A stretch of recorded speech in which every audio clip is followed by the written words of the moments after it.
And actually, I haven't streamed in like 2 or 3 days. I don't know, I forgot. But I'm early this time. My name is Scary Heights. It is July 11th, 2021. It is currently 1:37 p.m. in the United States of America, specifically Los Angeles, California. As you can see here, it is another whopping 91 fucking degrees. It's hot out here. It's hot. But thankfully, I cooled down my room before I started streaming. Let's hope that cooling stays so I can stream longer. Also, I have a water bottle full of cold water. Hopefully, that'll keep me cool because I fucking hate streaming when it's really hot. It like makes me really tired. I also eat breakfast.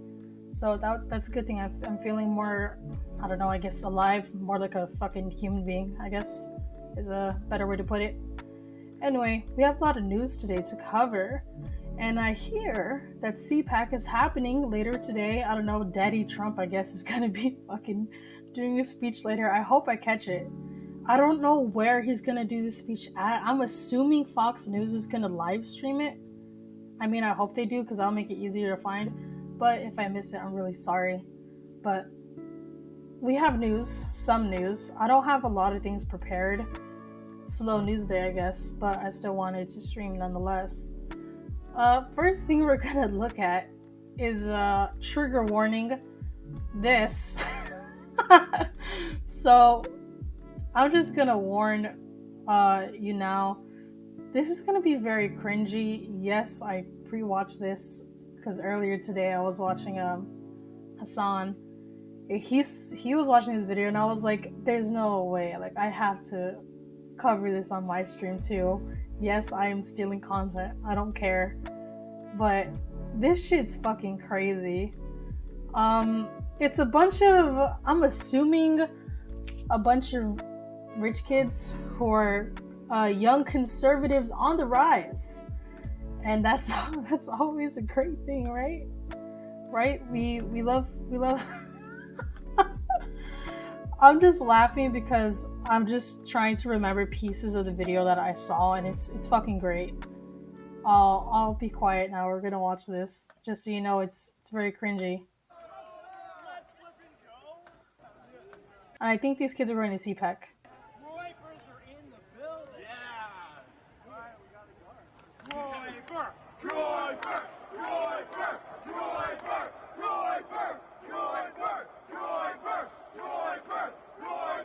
So as you can see, it's a bunch of cringy ass kids who are yelling groiper, groipers.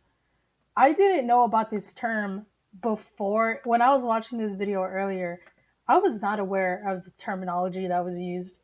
I did not know what groipers was, but apparently it means like they're Nazis, like white nationalists. But we're gonna look this up really quick to get a better context of what this is. Okay, yes, I'm going to Wikipedia. I don't care. Groypers, sometimes called the Groyper Army, are a group of white nationalists and far-right activists and internet trolls who are notable for their attempts to introduce far-right politics and mainstream conservatism in the United States. And I guess this is their symbol. It's like a fucked up version of Pepper the Frog, but like more racist. And it's great. I think it's fucking hilarious.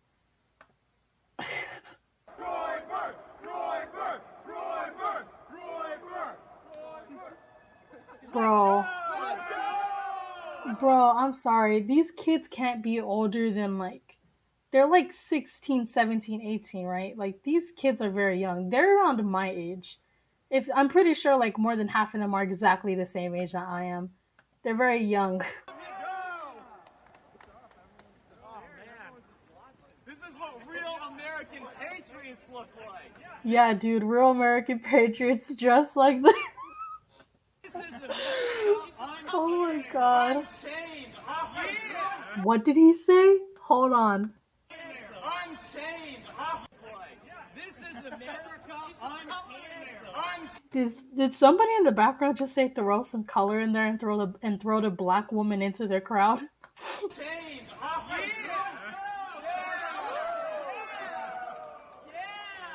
America first, Donald.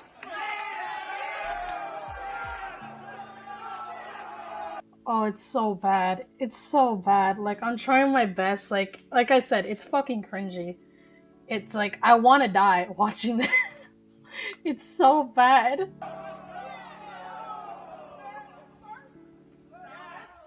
Hell yeah, brother, America first. Hell yeah. We want Trump. America. Yeah. We got the whole posse. Nick. I don't know who the fuck Nick is.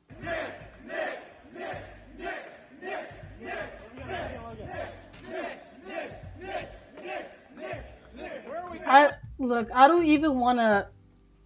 I mean, they're Nazis. They're white supremacists. And in my head right now, I'm like trying to say, should I be making fun of these kids? Should I be shitting on them? Of course they should be shitted on. Of course they should be criticized because they're literally white supremacists. They're Nazis. And they make that very clear. Where is it?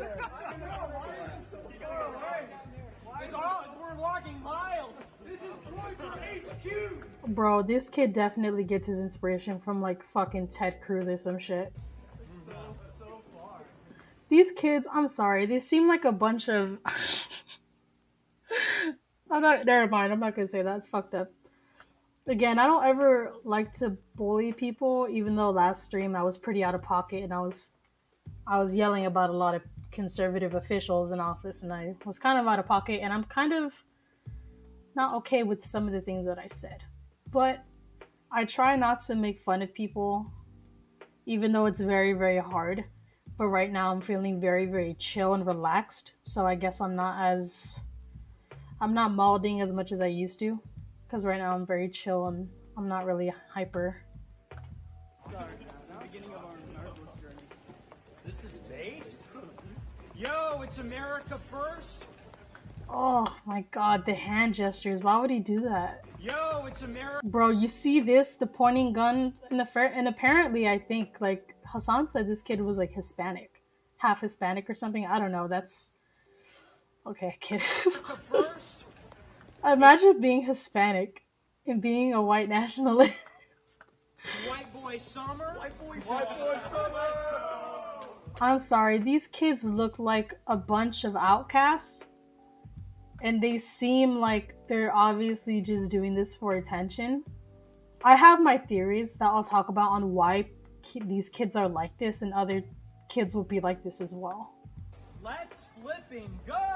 Yeah! Did this man say flipping? Bro, this is really bad. Oh, the awkward silence. Where is? Over there? Bro, these kids really think they're the fucking protagonists of this story, don't they? Where is Matt Slap? Are you Matt Slap? Gotta channel that inner Joker energy. Anyway, yeah, this one of these kids said Joker energy, and that is not it. Hey, is that exactly? Okay, this is when they had like a feud with this guy. I don't know who the fuck this is. This person voted. This person posted another video, and it was let me see if I can find it. It was bad because literally one of the kids was like, yeah, I'm a racist. Like, so what? Where is it? Fuck, where is it, dude? I can't find it. It's this one. So here we have a bunch of these kids, a part of a group where they feel important. They feel special because people are paying attention to them and they have their own little group. By the way, these kids look like they're all on Reddit and they're like those fucking debate nerds on Reddit, which is fucking shitty.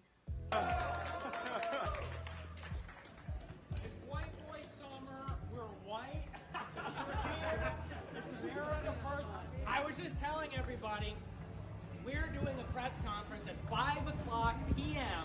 at the Sheridan Hotel. I want you to pay attention to what he says. Across the street, I'll be giving my most unchained speech ever. I'm off of Twitter. I have nothing to lose. So this is going to be the most racist.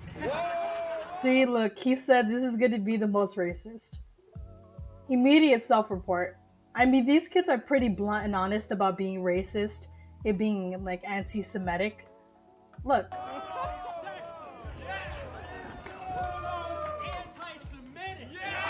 he said sex. He said racist, sexist, anti-Semitic.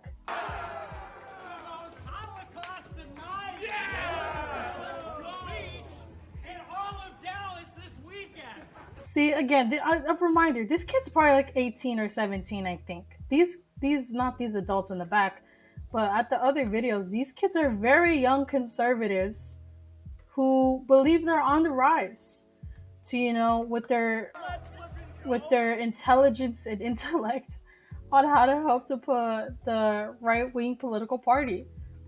Now, I can see why a lot of people would be mad at this, unless you're a conservative Republican yourself. This is probably your wet fucking dream.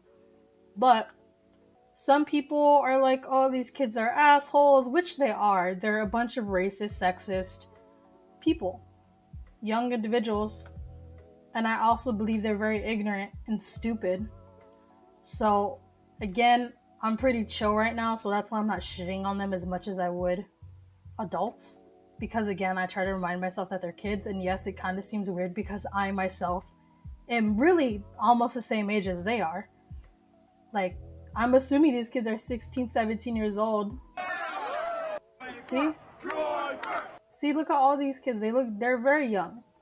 And I'm pretty much the same age as all of them, I think, because they look small, but obviously these kids look like they come from money and privileges, which is, common for conservatives who are on the rise in social media and in politics. Not necessarily conservative voters. I mean, I'm pretty sure I'm pretty sure there's a good amount of conservative Republican voters who come from a lot of money, hence why billionaires and stuff love like Donald Trump and things like that. But there's also a lot of Republican conservatives who are poor and who live in poverty, and yet that's their political party, which I've always found strange, because if you're in poverty, you're voting for Republicans, you're on the wrong side. Like, I don't know what's wrong with you. But anyway, as I was saying, I'm pretty sure these kids are acting like this mainly because they want attention.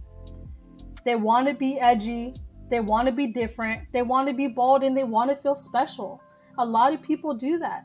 A lot of people, when there's good and bad, well, this is more, I'm making it more black and white, but I hope you understand what I'm saying. When things like this are more black and white, there's going to be a group of people that want to appeal to the bad side with the intention of playing devil's advocate, with the intention to get under people's skin and to be a bad person and to be a shitty human being and to want to make people angry and to just be annoying and to get a lot of attention. These kids feel important right here in this moment.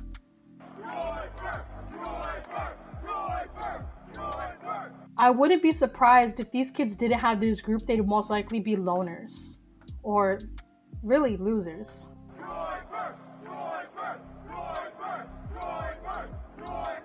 Look, and there's nothing wrong with being a loner or really a loser. Like, I'm a loner too. I don't fucking have a lot of friends.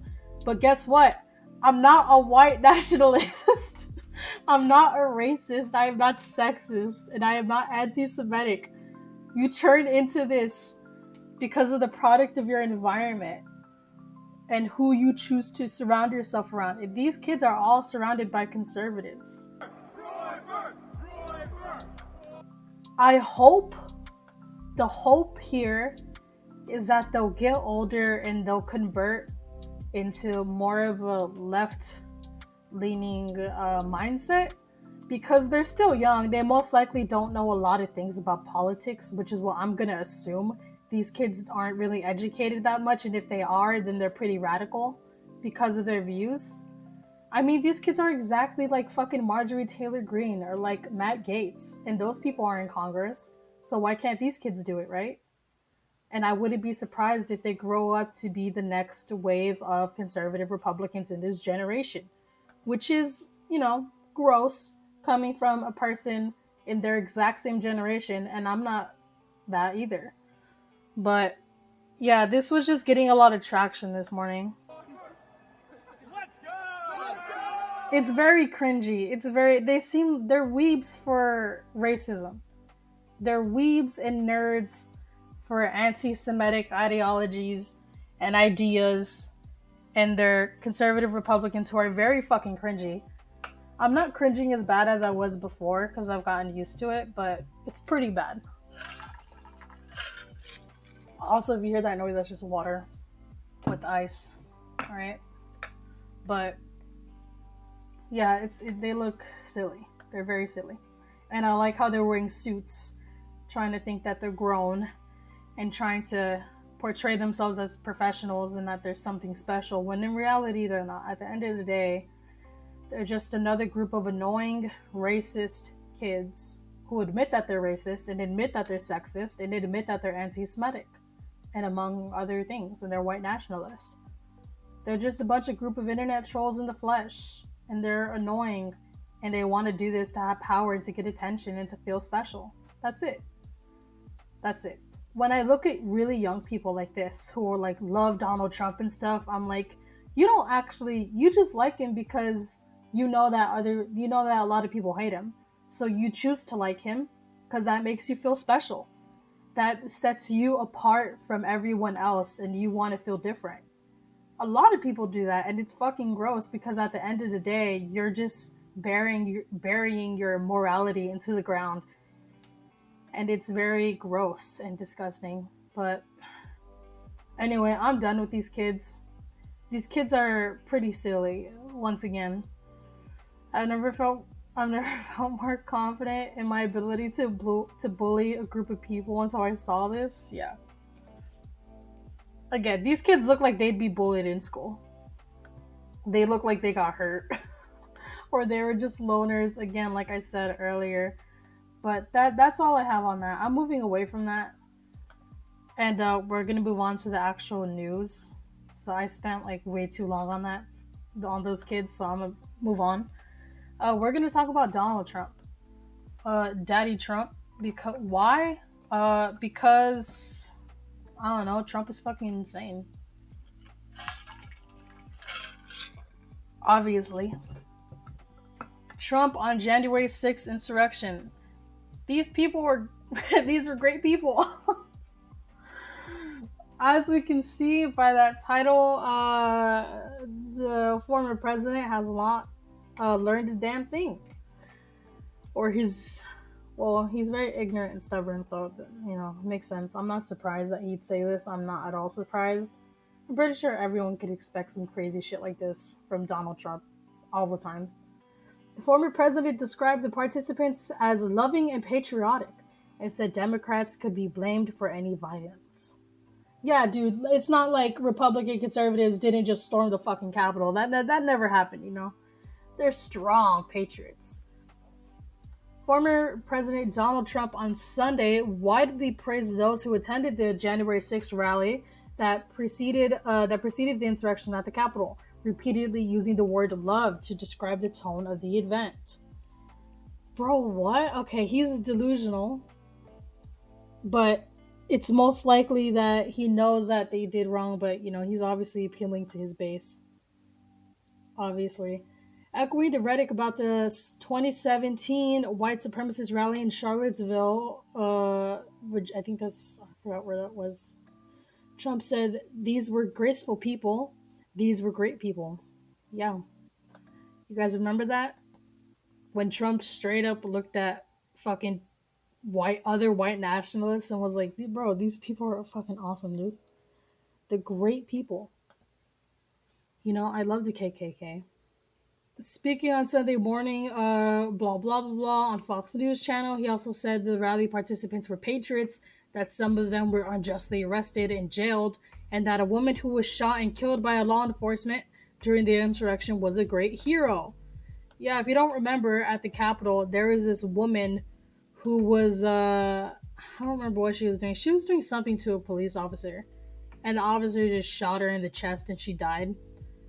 And I'm like, okay, obviously I'm an advocate for police officers not using aggressive force and lethal weapons on people, but I don't know. She shouldn't have been there in the first place. Why the fuck are you trying to overturn an election? What's wrong with you? Obviously, it's not okay that she died by the hands of a police officer. I'm obviously against that. But yeah, it's fucked up. He shouldn't have shot her. There's better ways that you could have handled that. But I get it at the same time because there was a lot of people and the policing there was not good and they were not prepared. And that's a security issue that needs to be dealt with. And plus, those people should have never been there to form an insurrection just because they didn't get their fucking way. And they're being crybabies about it. The remarks reflected recent efforts by Trump and his supporters to cast themselves as the agreed parties from January 6th riot, which left 5 people dead and others injured, and for a brief moment halted the wheels of the democracy as President-elect Joe Biden's victory over Trump in the Electoral College was being confirmed by Congress. Yeah, again, bro, I feel like I have to explain this like over and over again because people have already probably forgotten the details. Long story short, Congress is in there certifying the vote from the Electoral College for the next president, and Trump supporters are trying to stop that. Trump's reference to great people was similar to his remarks after the fatal confrontation in Charlottesville. We have some very bad people in that group, he said in August 2017, but you also had people who were very fine people on both sides. This is obviously a very stupid take that he said, but at the same time, I mean, Donald Trump's a fucking racist, so what do you expect? In an interview, Trump said those both events of January 6th were loving people who wanted to save the nation. Bro, like, I'm just so exhausted with Trump. It's like so exhausting to hear him talk. Like, when he says shit like this, obviously it triggers people and it gets them mad. It's inevitable because, you know, somebody's like opposing your views in a very radical way, so that gets people pissed off. But at this point, I'm just so exhausted. It's like, I can't even, like, I'm getting mad because it's fucking stupid and idiotic and it's obviously not true. But, oh, I just don't have the energy. Yeah, okay. The crowd was unbelievable. And I mentioned the word love. The love in the air. I've never seen anything like it. He said at his rally on the ellipse. On the ellipse? Is that what they said? Ellipse? That's why they went to Washington. Yeah, bro, there's nothing that screams love in the air like a bunch of fucking racist, white nationalist piece of shits coming together as one and celebrating. You know? Celebrating and praising their tyrant leader, Donald Trump, who's a fucking fascist. He added too much spirit and faith and love. There was such love that at that rally you had over 1 million people. Yeah, you know Trump. He loves to brag about the sizes of the rallies that he has. After Trump's speech, the Capitol was invaded by backers of his seeing to disrupt the Electoral College mount. On the way, they battled with police officers. According to the Department of Justice, approximately 140 officers were assaulted. You know, that's crazy. I thought like conservative Republicans loved police officers. Why are they beating the shit out of them? And why did they like kill one of them? Right? Didn't like one police officer fucking die because of it? I don't remember. Hundreds of those who entered the Capitol have been charged with various crimes, including more than 50 who have been charged with using a deadly or dangerous weapon or causing serious bodily injury to an officer. Yeah. They both expressed their outrage over the fatal shooting of Ashil Babbitt within the Capitol, implying repeatedly there was a cover-up at the work. Bro, yeah, she was the girl who was shot in the chest. She was like a veteran. She was fatally shot as she tried to climb through a broken window during the insurrection. Yeah. What is the point of this? Yeah, that's it. I mean, that's just what Trump is saying on it. He's being fucking crazy again, you know, as always.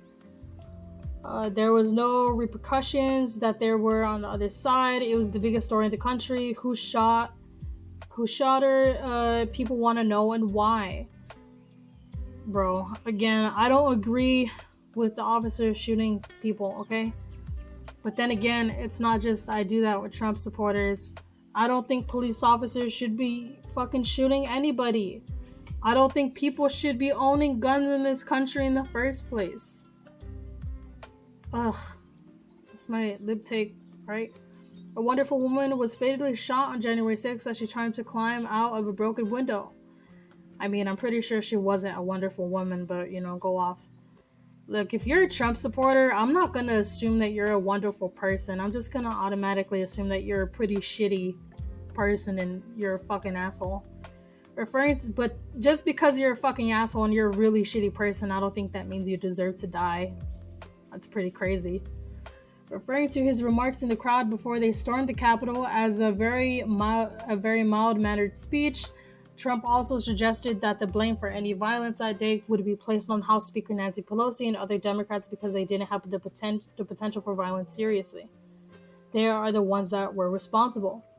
Here we have Donald Trump reflecting again onto the Democratic Party, once again trying to blame his problems on other people because it is impossible for him to ever take accountability because he is such a fucking narcissist. And obviously this is false. If you watched the Trump speech before the insurrection happened, he was making it pretty clear and was signaling and basically ratifying his base again to get them to do crazy shit. And that's what they did because, they love Trump. They'll do anything that he says. And obviously they were angry. They truly believed that the election was stolen from them. They really believed there was voter fraud. These people believe that with all of their heart. And it's very sad and pathetic.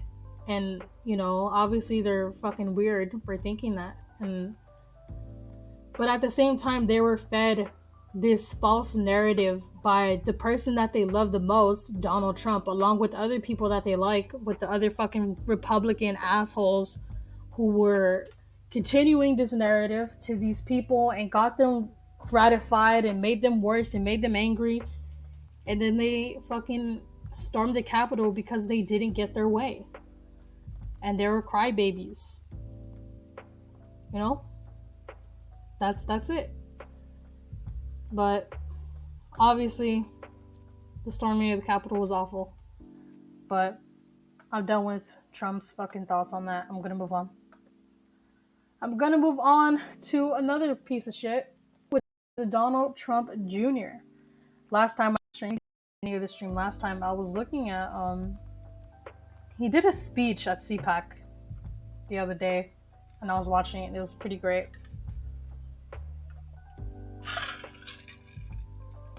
Bro, I could feel it. I can feel my room getting hotter and hotter. And this is not it. Donald Trump Jr. says he understands addiction before attacking former drug addict Hunter Biden in Cpac speech. By the way, I haven't pre-read any of this, so yeah. Donald Trump Jr. was taken to stage at Cpac, America's largest conservative convention, to call Hunter Biden a total waste, and accused him of selling access to highest levels of government. The former president's son suggested Hunter Biden, second son of President Joe Biden, got an easy ride from the mainstream media over his former struggles with drug addiction. What do you mean got an easy ride from the mainstream media? I think it's pretty obvious that everyone knows that drug addiction is bad. Like, what the fuck are you talking about? What do you think the media's reaction would be if John Jr. was smoking Parmesan cheese? I promise you, it wouldn't be that way. It wouldn't be the way you see from the mainstream media. And then they say, "Oh, you're making fun of people with addictions," Trump Jr. said. I mean, Donald Trump Jr. is a piece of shit, so yeah, that makes sense. Let's just talk about this for a second. I totally understand addiction. It is terrible. We all know people who have suffered from it. It does not exempt you from being a total waste in every other aspect of your life. This does not exempt you from selling access to the highest level of government. This does not exempt you from selling your country, added the conservative. Bro, what is he talking about? Like, what is he talking about? What the fuck is wrong with him? Conservative groups and figures, including Donald Trump Jr. Hold on, bro. I need to put this music a little low. I put that shit way too high. I need to relax.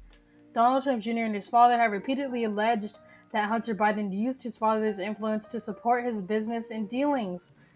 Literally, didn't Ivanka Trump and Jared, her fucking husband, do the same shit? What are they talking about? Okay, again, I don't give a shit about Hunter Biden, by the way. I don't care what he does. The White House has denied any such conversations have occurred. Bro, and the reason why I don't care about Hunter Biden, I've said this last stream and I'll say it again. I don't care about him because he's not in government. Alright? You don't see Hunter Biden out here talking about, oh, I want to be in Congress and like, shit like that. Therefore, I don't care. But because Donald Trump's kids, except for like Barron Trump, I think, and the other girl, there's another girl, I don't know, I don't remember her name. But like Ivanka and Donald Trump Jr. are like, they clearly place themselves in the political view and they try to make themselves known. So that's why I criticize them so much. So I don't want people coming at me being like, oh, you're being based because you're not criticizing Hunter Biden, blah, blah, blah, all that bullshit. Hunter Biden has been upfront about his past with his recently published memoir detailing the years of addiction to alcohol and crack cocaine, by the grief caused by the death of his brother. I mean, yeah. President Biden has also openly acknowledged his son's complicated past. In the president debate with President Trump in September 2020, he said, "My son, like a lot of people at home, had a drug problem. He's overtaken it, he's fixed it, he's worked on it, and I'm proud of him." Donald Trump Jr. has used what is this? Donald Trump Jr. has used the Cpac to claim that the world is going to hell under the Biden administration, that Fauci is better at pitching baseballs than he is at science. If you don't get this, Dr. Anthony Fauci, he was at a fucking game, at a baseball game or some shit, and he threw a baseball. Okay, apparently that's controversial to fucking pitch a baseball, but it's Donald Trump Jr., so what do we know? Obviously, Trump Jr. is being based because he claims that he understands addiction. I mean, I'm pretty sure he fucking does drugs himself. Everyone always jokes about him doing coke. Yeah. And he's like, I understand, but then when it's somebody like Hunter Biden, obviously who's the president's son, he's like, no, you can't be allowed to struggle from addiction though. That's illegal. And obviously he says that because that's his oppressor's son. So no shit, it doesn't take a genius to piece together that Donald Trump Jr. is a fucking idiot.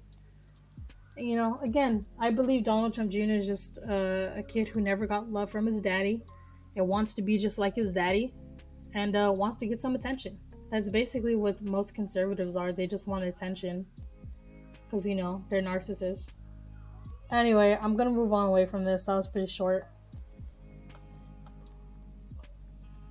We're going to move away from the Trumps and we're going to move towards more of the political thing that's going on right now. Eric Adams, I believe he's the new mayor of New York, right? Isn't he the new mayor of New York? Hold on, let me see. Is he the new mayor? Brooklyn borough president. Yeah. I think he was the newly elected. He's a Democrat when he's not. Like I said, I always say this. Like, half of the Democrats in Congress aren't actually Democrats, or even half of the Democrats on the floor in local governments and stuff like that, like mayors and shit. Most of them aren't really Democrats. They're neoliberals. Eric Adams says national Dems' priorities on gun laws are misplaced. Of course he would say this. Why? Because Eric Adams is an ex-cop. He's a police officer, which ding ding ding ding ding is bad news, obviously. New York Democratic mayor nominee Eric Adams said Sunday that national Democrats are focusing on the wrong issue in the terms of gun violence. Again, of course this is based. Of course he would say this because he's a fucking police officer and he's crazy. if you, I don't know, I never really liked him. Adams told CNN Jake Tapper on the State of the Union that Democrats' priorities on gun laws at the federal level are misguided, saying they focus too much on banning assault rifles in the aftermath of mass shootings, while they should be focusing more on gun crimes committed with handguns, which are more common. This is true. He's not wrong. A lot of times that shootings that happen in the day to day, they're handguns, which I don't think people should fucking have either. But obviously, people are more focused on assault rifles because those are the big ones. So I get that. I believe those priorities they were really misplaced. Adam said, and it's almost insulting that it's almost insulting what we have witnessed over the past few years. Many of our presidents, when they saw these numbers, they knew that the inner cities, particularly where Black, Brown people, and poorly people lived, they know what they were dealing with, this real crisis. I mean, the guy's from isn't he from New Jersey? But he said and lied that he lived in New York. Isn't that like a thing? I forget. Anyway, I mean, again, he's not wrong. I believe these priorities were misplaced, and it's. Oh, I just read this, my dumbass. Adams officially won the Democratic mayoral nomination last week. See, look, he did win the mayoral. He is mayor now. As the results from the city's first ranked choice election was released, he ran as a moderate with a centrist message focused on public safety, police reform, and reversing a surge in crime in New York City. I mean, okay, I guess I don't want to be too harsh on him because I want to give him a chance to see what he does. But from what I've heard about him beforehand, he doesn't seem like fucking great. Again, he's a centrist. He stressed Sunday that Democrats need to increase their focus on trafficking with handguns. We just as we become energetic when we saw mass shootings with assault rifles in the suburban parts of this country. Those numbers who are killed by handguns are astronomical. And if we don't start having a real federal legislation to match with the state and cities, we're going to never get out of this crisis. We're never going to get this crisis under control, he said. I mean, I agree. I am very surprised thus far reading this. I thought I was going to go into this judging him and, disagreeing with what he had to say and everything because, considering who he was. But, he's right. I agree. I agree. Adams commended President Joe Biden's increased focus on the rise in gun crimes in recent weeks, with the president announcing on June 23rd that the Justice Department was launching 5 firearms tracking strikes forces in cities across the country. Last week, during a trip to Illinois, Biden addressed the fight against gun violence following a deadly July 4th weekend in Chicago, where 104 people were shot and 19 were killed. See, I heard about this, but I didn't cover it at the time. It's fucking crazy. But then at the same time, it's not. The Biden administration is grappling with an uptick in violent crimes in big cities this year, with guns driving much of the spike in violence. That's true. The rise in gun violence, I mean, I'm gonna use New York as an example, has been fucking skyrocketing. It's really bad. I believe for the first time we're going to see a coordinated effort between the president, the governor, and the mayor go after the flow of guns in our city, which is extremely important because right on the ground we do deal with the intervention aspects of it. Adams said on the New Yorkers can expect if he's elected mayor. Okay. But when asked what he would okay, bro, I can't fucking read. But when asked what he would propose in terms of national gun reforms, Adams didn't endorse a complete ban on handguns. Oh no, here it is. Here it is. Here it is, boys. We found it. There's the neoliberal in him. There it is. There's the conservative in him. There's the centrist in him. But he doesn't want to endorse a complete ban on guns. Oh my, okay. Instead proposing a crackdown on gun dealers and lax gun laws in states across the country. No, it's better if you just ban guns. Americans are weird. Americans are so fucking weird, dude. When I say Americans, I'm mainly referring to what's it called? Who am I talking about? Conservative Republicans who love their guns a lot. It's very strange. Oh, hey chatter. I didn't see you chat before. I barely looked at the chat now. Can I use firework on this? I don't know. I don't know. Republicans are just weirdly obsessed with guns more than their own fucking children, which has always been an issue. Again, ever since that Sandy Hook shooting happened, where that white kid, how is he, like 20 years old or something? He like killed a bunch of 8-year-olds or 6-year-olds with a gun.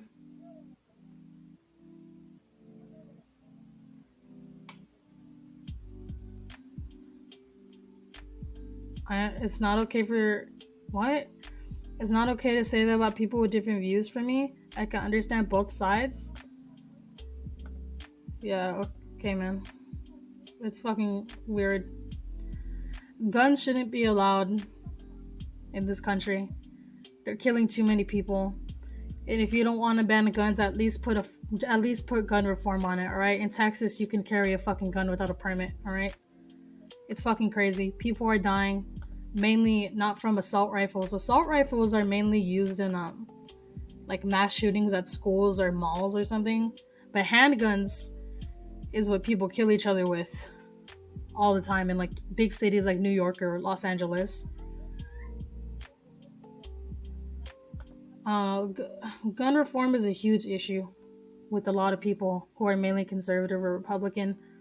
They always bitch and moan about it. Man, brother, you're stripping away my rights. And it's fucking annoying and it's gross. It's like, come on, dude. People are dying. What happened? What's happening here? But anyway, that's what fucking Eric Adams said. Again, obviously, he ran as a Democrat, but he's not. Again, like I said, most Democrats aren't really Democratic. They're more centrist. But people already have guns. How are you going to take it away from them? You ban it and you take it away. But that's never going to happen. Alright? People like me can say ban guns all we want, but it's not going to fucking happen. Because people in this country are too patriotic. They care too much about their guns more than anything. Like, their guns are their oxygen. They're insane. It's never going to happen. People would just stash them? I mean, yeah, most likely. I wouldn't be surprised. People are desperate for guns, and that's very weird. Or make their own? Yeah. I mean, that doesn't happen a lot. Because you could already get a lot of guns in this country completely legally and way too easily. And that's the problem. The problem is that too many people can get access to guns too easily. Like, background checks aren't nearly as good as they should be, because then it could fall into the hands of a fucking psycho who goes out and kills a bunch of kids in a high school. That's the problem. And, among other things, but I don't know. Hopefully he follows through on what he says. How he says he wants to crack down on handguns specifically. What'd you say? Or I could order a gun on Etsy? Yeah, that's the problem. Almost anyone could have a gun. And that's not the way it should be. Because that's fucking scary.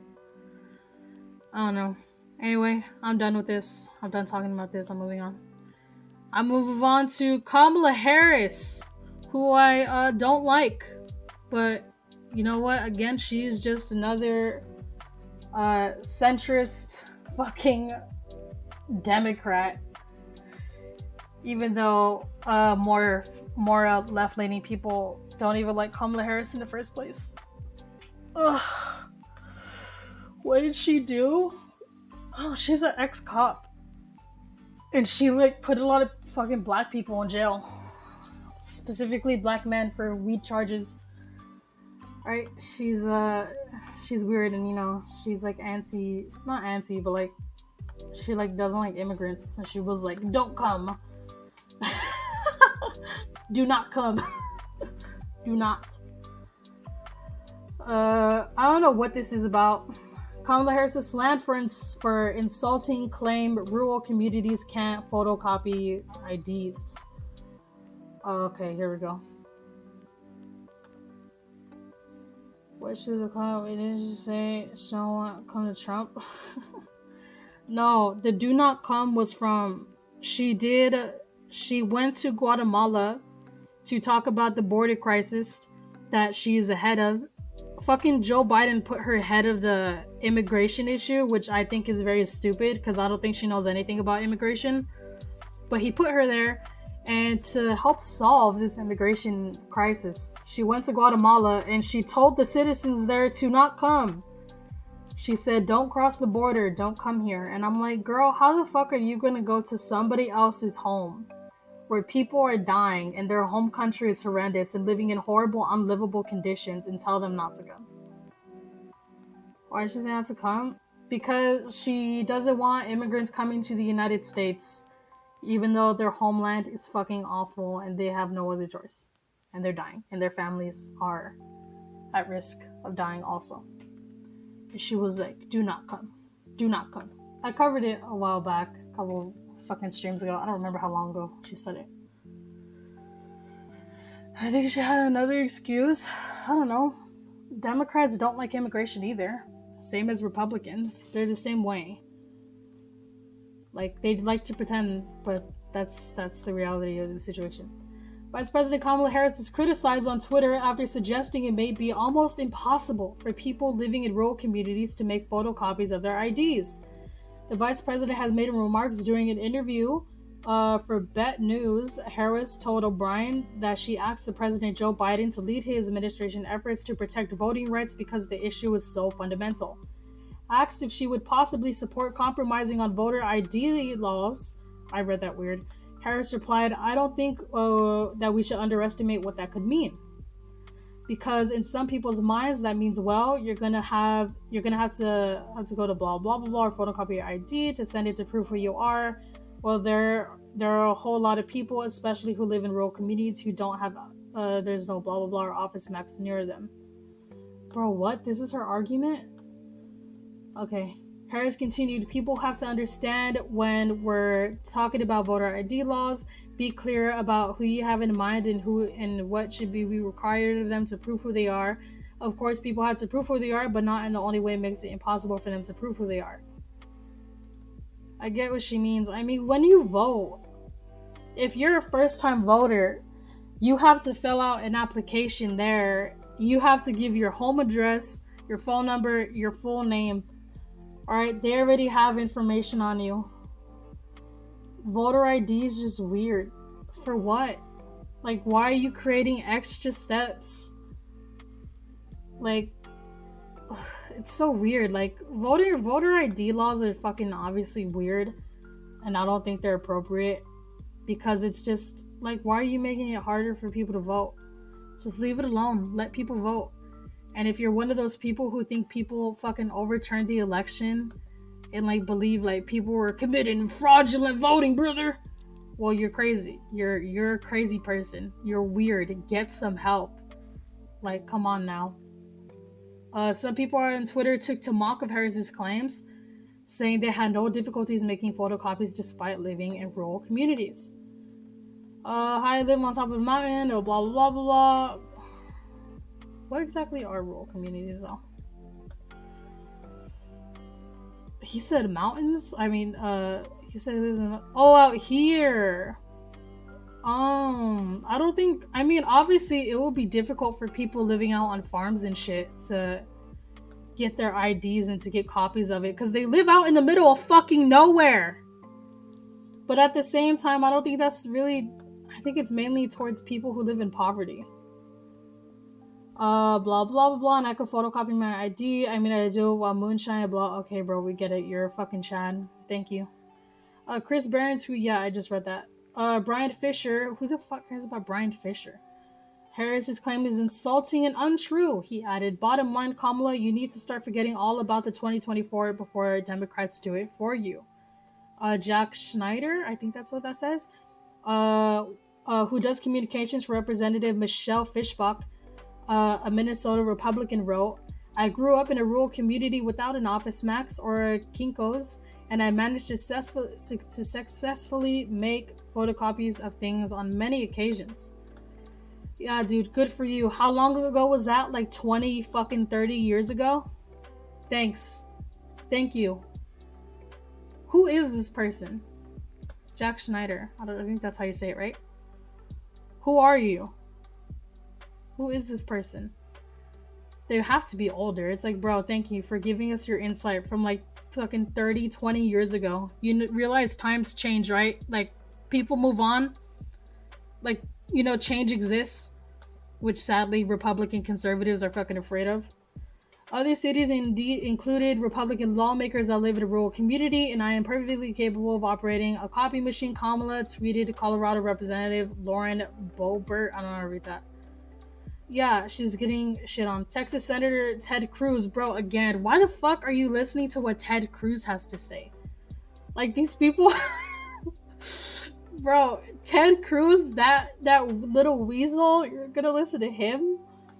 Bro, if you listen to Ted Cruz, I'm sorry. It's an automatic L. It's a wrap. Shared a clip of communists commenting, adding, because, country folk don't have electricity, much less access to copiers or smartphones. They're too busy running moonshine sliding. Yeah. Ted Cruz, shut the fuck up. I really don't care what he says. Earlier this week, Harris announced that the Democratic National Committee is investing an additional $25 million into voting rights initiative. That came after the U.S. Supreme Court earlier this month upheld voting restrictions in a decision that will likely help Republican states fight changes to voting restrictions put in place since the 2020 election. In the decision, the highest court's conservative majority upheld the voting limits in Arizona that a lower court found discriminatory under the Voting Rights Act. It prompted Flesch calls Democrats to pass federal legislation to tackle voter suppression. The ruling makes it for all imperative, blah, blah, blah, blah. The fight for the People Act, the fight and the John Lewis Voting Rights Advancement Act to restore and expand voting protections. President Joe Biden said in a statement, the court's decision, harmful as it is, does not limit Congress's ability to repair the damage done today. It puts the burden on the back of Congress to restore Voting Rights Act. Yeah, that's not going to happen. Do you guys remember when the other day, I think it was last month, Congress is voting on the For the People Act and it didn't fucking pass? Yeah. That's gonna happen again. There's no way. If you think we're gonna have good voting rights in this country, it's not. It's not. As long as we still have the filibuster, and as long as we still have a majority, really, of Republicans in Congress, you're not going to get anything passed. I'm sorry. It might hurt your feelings, but that's how it is. All right? They're just going to make it harder to vote. That doesn't mean we shouldn't. I'm not saying we should give up. Of course not. But I'm saying to be realistic. All right? Sadly, a lot of the things that are popular are being opposed because of the people that we have in power. Anyway, I'm done with this. Thank you, Kamala Harris, for your fucking excellent take. I'm moving on. We're going to talk about Marjorie Taylor Greene, my favorite sociopath. Marjorie Taylor Greene says CRT should be outlawed. Teachers should be fired on the spot. If you don't know what CRT is, she is referring to critical race theory. Ugh, again, she's exhausting to deal with. She's fucking crazy. Representative Marjorie Taylor Greene has decried critical race theory as completely evil, said that it should be outlawed across the country and that any teachers found teaching it should be fired immediately. God, dude, she's a fucking psycho. The congressional... Bro, I've never seen more of a crazy woman than Marjorie Taylor Greene. She is easily probably one of the most craziest women I've seen in Congress ever. She's fucking insane. The congressional Georgia Congresswoman's comments came after she was asked about a teachers union that reportedly had a legal defense fund to aid any members who get sued over teaching racism and slavery. Yeah, dude. I feel like I have to explain this again.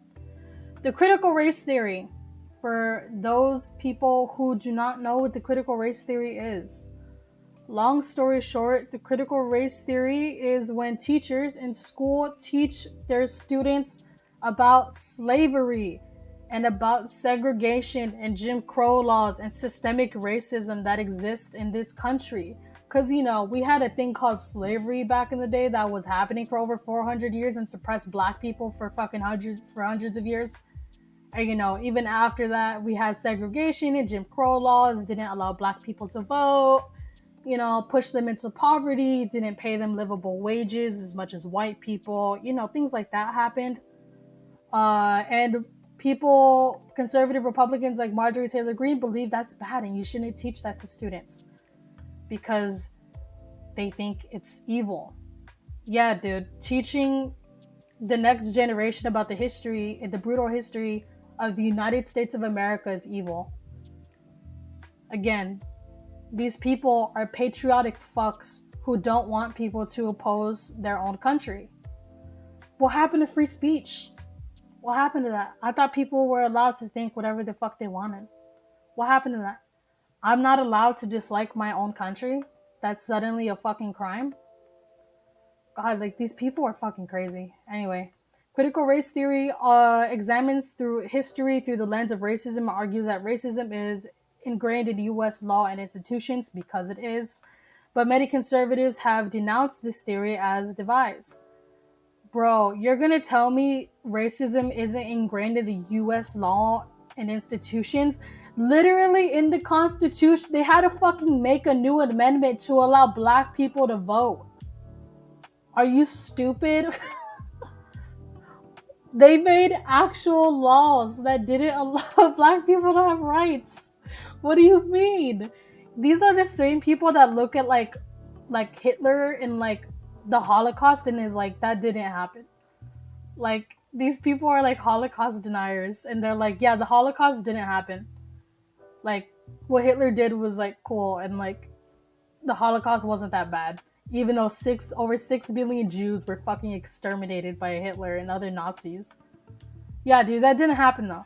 Trust me. Several states have passed a new law limiting how race can be taught in the classroom, and similar proposals are being considered at least dozens of others. This is fucking crazy. I was taught critical race theory in school very late, barely obviously I grew up in school watching cartoons or little documentaries on Martin Luther King, but it wasn't until when I was probably in my junior and senior year of high school when I was really more taught about critical race theory. And they didn't even call it that. My teachers weren't like, this is critical race theory. They were just like, this is the facts of our history of our country, and this is how our government runs, and this is what's happening to minorities because it's true. And I learned a lot, and I was like, thank you for this information. And you can either take it and use it to your knowledge and go forth with it, or you can learn that knowledge and not do anything with it. But at least at the end of the day, you'll know the truth of our country. And, conservatives don't want to say that. Because, they're scared of people knowing the truth about the ugliness of our country because they're extremely patriotic and they're white supremacists. In an appearance on the Todd Standard Show podcast on Thursday, Greene said Congress should completely outlaw teaching of the critical race theory. She also claimed teachers' unions working to protect teachers were communist. Hell yeah, brother. Hell fucking yeah, bro. We gotta get rid of those commies. Gotta get rid of those tankies, brother. Yeah, dude. Again, another argument or strategy used by conservative Republicans that anything they don't like is apparently communism. Remember that. Anything they don't like is communism. It's the same thing. Alright? This fucking girl can't even tell me the definition of communism if her leg was on the line. She wouldn't be able to tell me. The people who pay all taxes and they pay these teachers' salaries, yeah, teachers don't even get paid that good anyway, so calm the fuck down, Greene. Don't act like these teachers are making banks because teachers in this country are highly underpaid. Greene said she claimed unions have no right to organize in this manner, to launch legal actions against parents, mothers, and fathers who are paying taxes that fund these teachers' salaries. Bro, I thought like Republicans were like pro union. What happened? Not her specifically, but like didn't like straight up like some conservatives, like not conservatives, like Republicans were like, yeah, dude, like we support unions even though they don't. What happened to that? I thought you were like, okay, she probably isn't pro union. She isn't. Most conservative Republicans aren't anyway. Green said, so what do we do? Number one, Congress should immediately outlaw the critical race theory. It should be completely against the law. It's racism, it's hate, and it's dividing our children. It's teaching them something horrible. It should be completely against the law. Bro, how fucking stupid and how fucking brain dead do you have to be to believe that teaching kids about the racism and segregation and awful laws that were in this country to suppress black people and to suppress minorities from having any rights is evil and is hurting our children and dividing them? Bitch, it's educating them. What the fuck are you talking about? I was taught that. Do you see me over here shitting on white people all the time, saying that all white people are racist and that all white people are bad? No, I'm not saying that. Why? Because that's racist. You fucking idiot. My god, it's the same energy as when white people say like all black people are bad.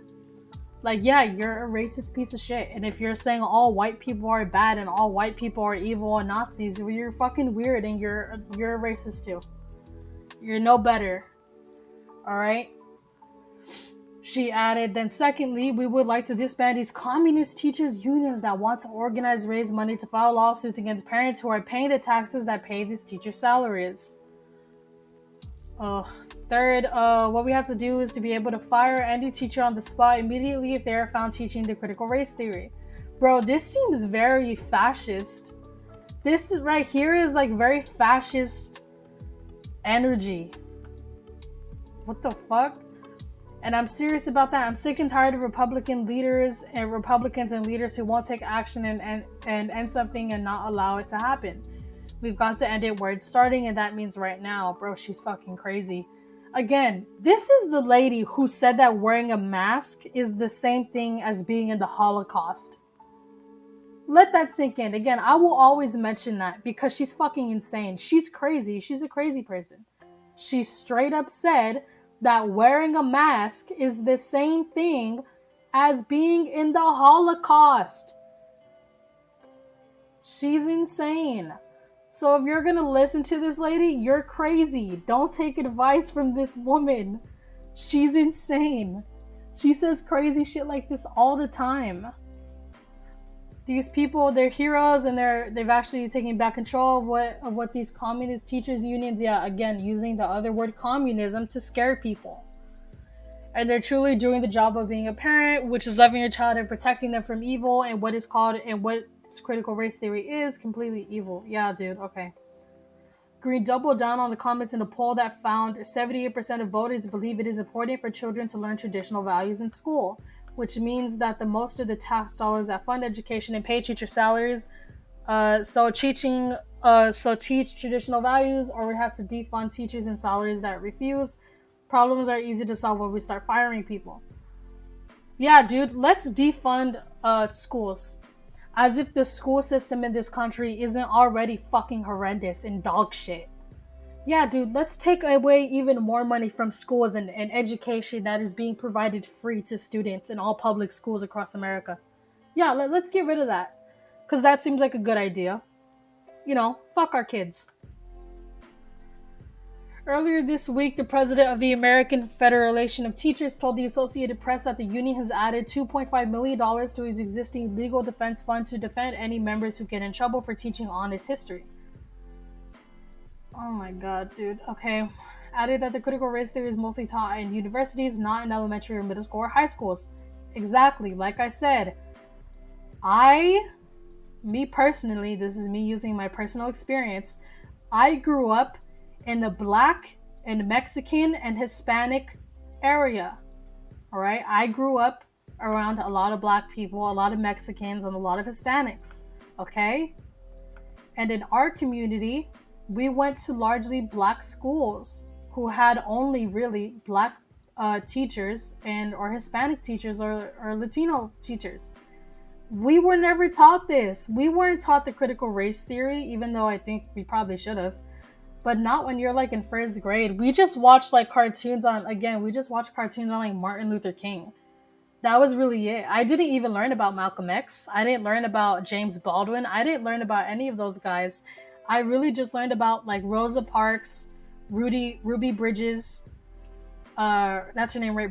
Ruby Bridges, Rosa Parks, and Martin Luther King. Those were the only people that I learned about in elementary school, in middle school, and again, barely in high school. In my last 2 years of high school, in my senior year and my junior year, I would say it's not even really critical race theory. We were just learning about the history of America. We learned more in-depth knowledge about the history of slavery in this country.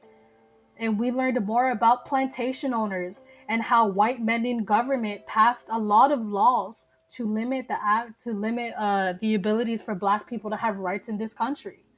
That's what we learned about. And guess what? It's facts. And if you don't want to believe in facts, you want to deny that history of our country, well, you're ignorant and stupid.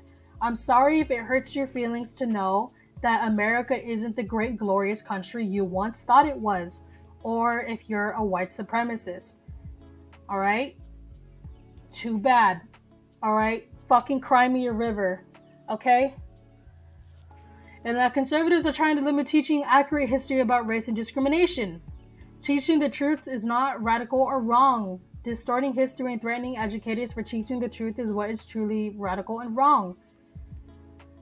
Yeah, I mean, again, you're crazy if you think the critical race theory is bad. You're insane.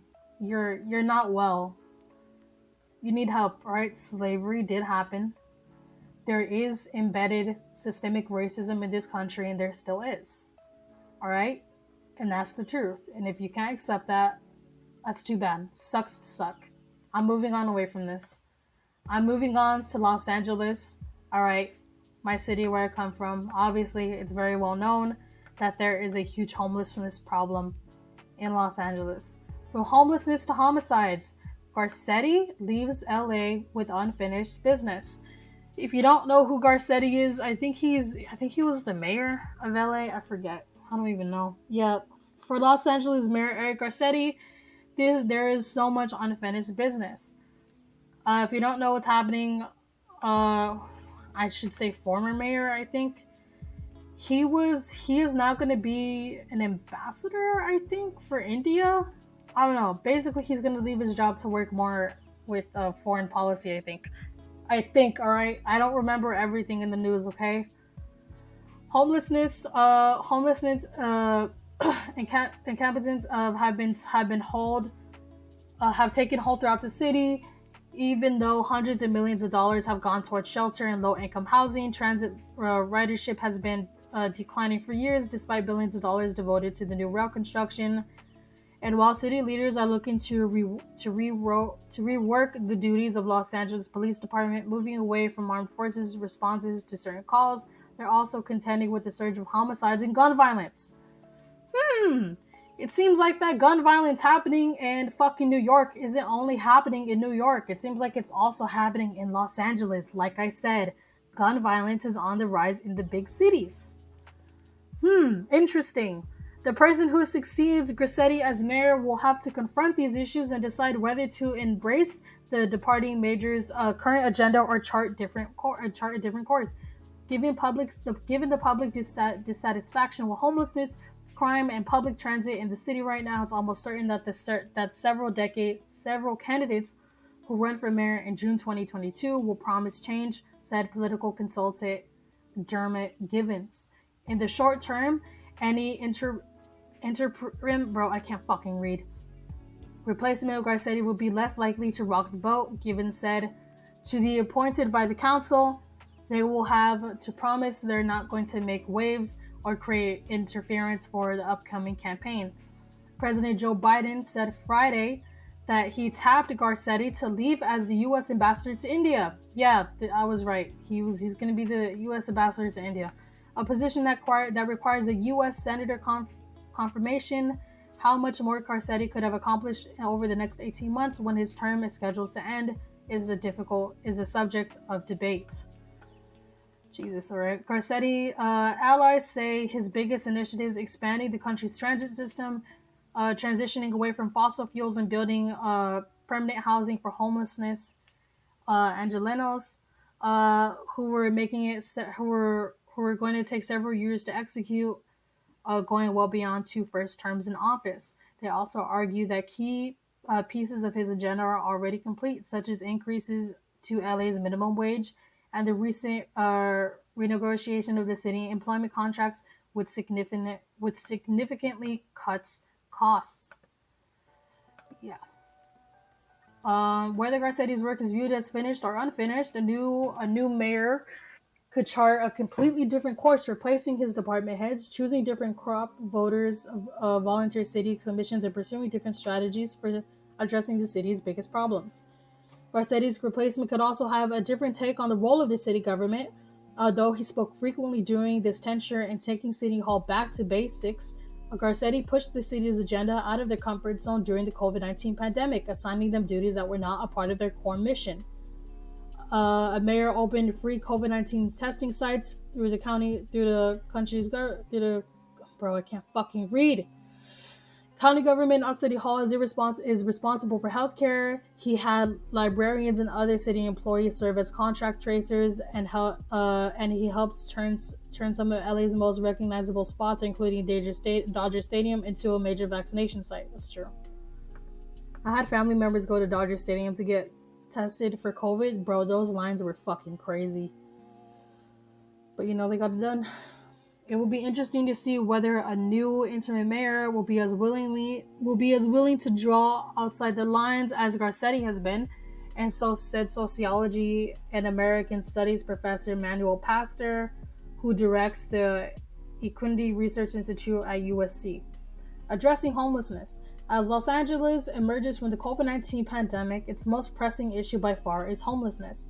The humanitarian crisis has sparked public calls and action that are more frequently in conflict, with some demanding the removal of tents from parks and sidewalks, and others insisting that encampments remain until permanent housing is available for those who need it.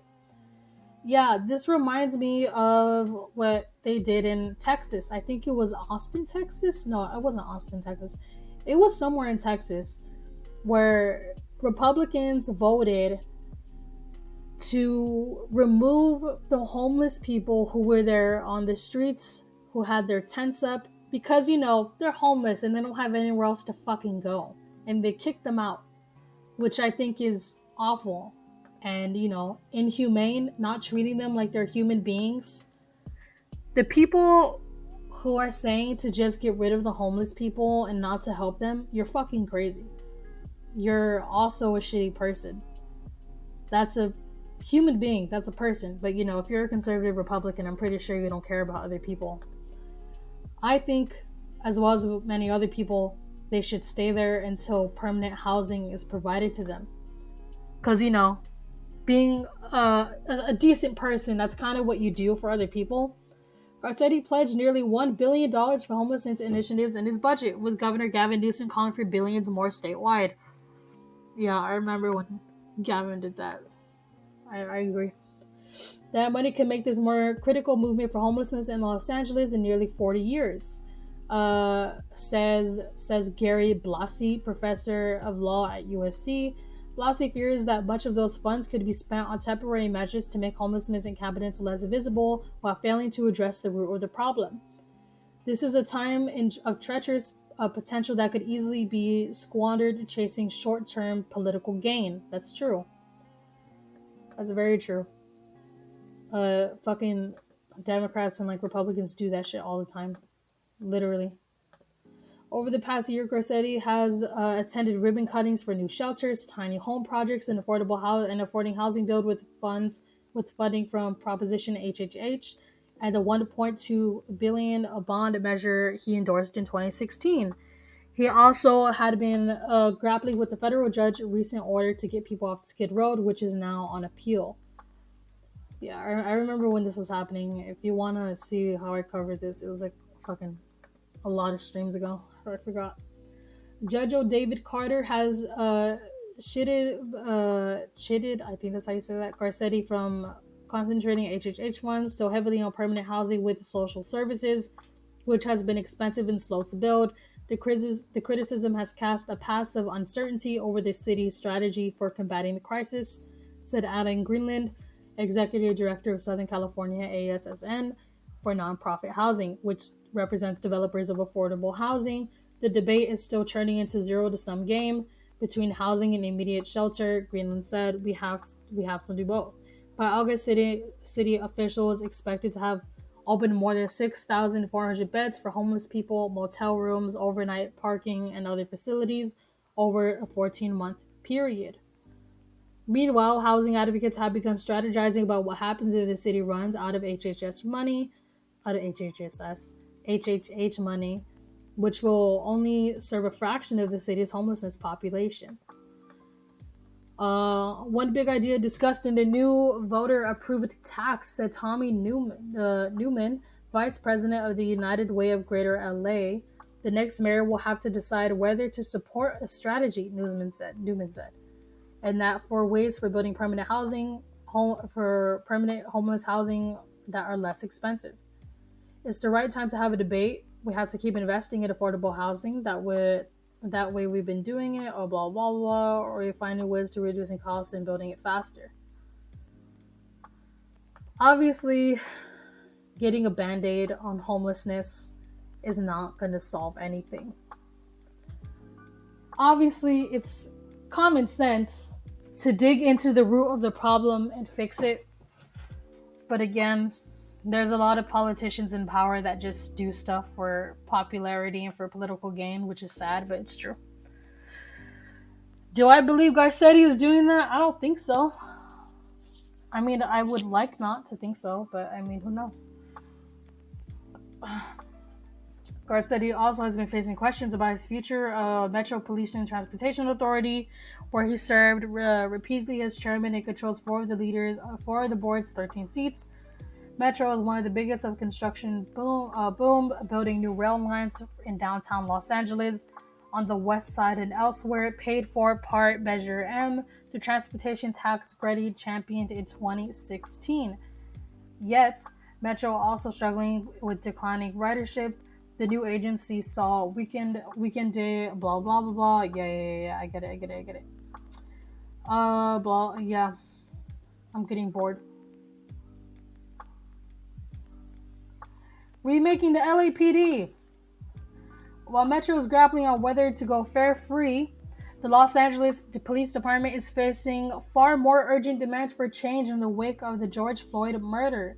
Last year, Garcetti and the council responded to massive protests over Floyd's killing by cutting the LAPD's budget, reducing the size of the force, and promising new measures that would take assignment on the hands of the police. And also, they didn't even cut a lot of money from them. I don't remember how much they took from the police department, but it wasn't even a lot. Garcetti has embraced the pilot program to send social workers, not police officers, to non-violent mental health emergency calls. Because, this is common sense. I agree. Meanwhile, city agencies are preparing to study strategies for moving traffic assignments out of LAPD, possibly by handling them to civilian city workers such as parking enforcement officers. Demilitarizing the police departments will do wonders. In the police departments that we have way too many egotistical, macho people in charge in the police departments. All right? That's the truth. I'm sorry. I said it. Taking traffic enforcement away from LAPD would reduce the number of traffic stops that ended police violations, said Smith, who manages the Race Counts initiative for the nonprofit civil rights group Advancement Project California. Such as a move would decrease the numbers of racial profiling incidents involving Black and Latino motorists, he said. Whether the mayor of Garcetti or some other person, he said, Smith said, there is an urgent need to explore alternative models to study models of traffic safety. But while grassroots activists have been urging city leaders to scale back on LAPD's duties, others have been voicing alarm over rising gun violence. Yeah, so get some fucking gun control. How about that? You should do that. As of July 3rd, homicides were up nearly 41% compared to the same period in 2019.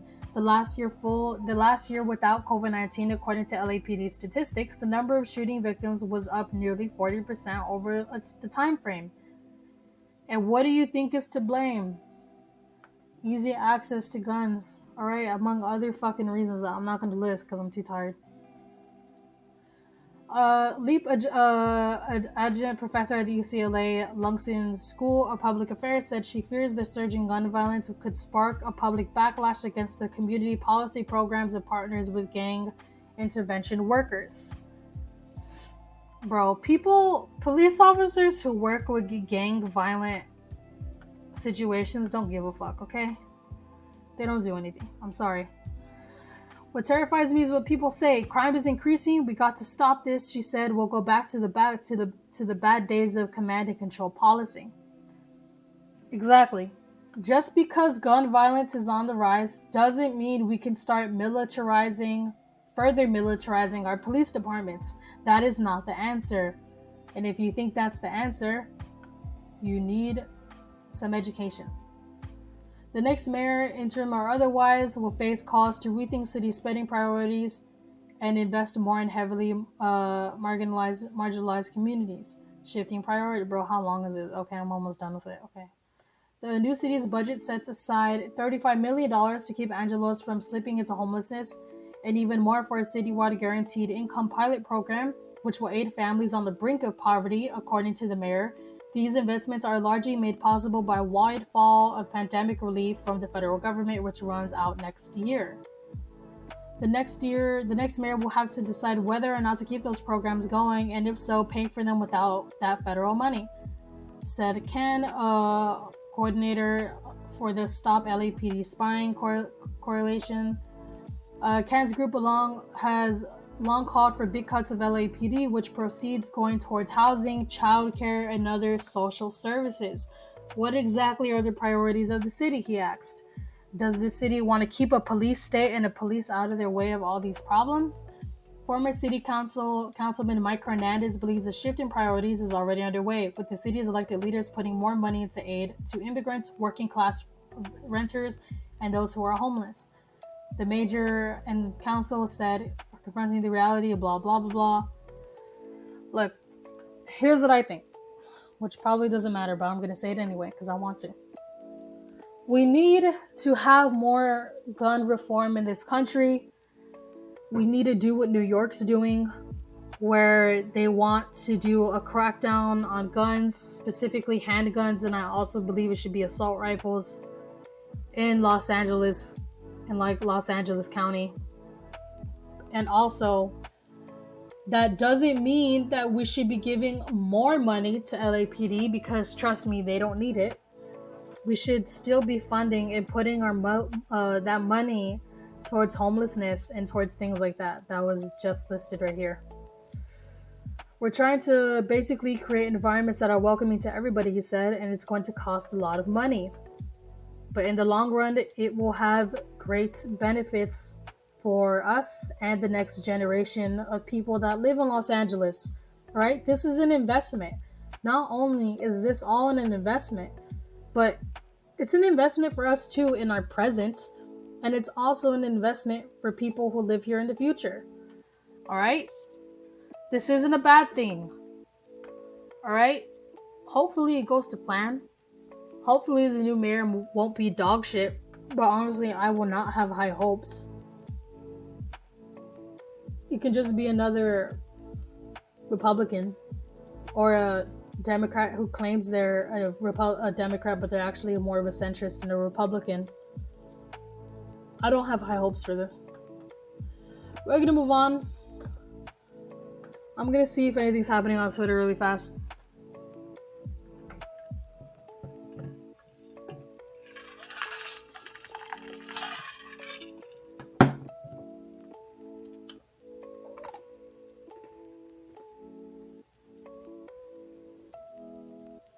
Why the fuck is Luigi trending? Bro, wasn't Cpac trending earlier?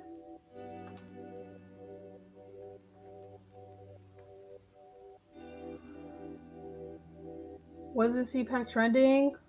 Fuck yeah, brother! Cpac is Andy Trump won. Hell yeah, brother! Bro, look at him. That's our guy. That's him. Maybe next time I'll stream, I'll get a pile of videos from Cpac and we'll look at those. But again, this is gonna be another tiny stream. I'm sorry.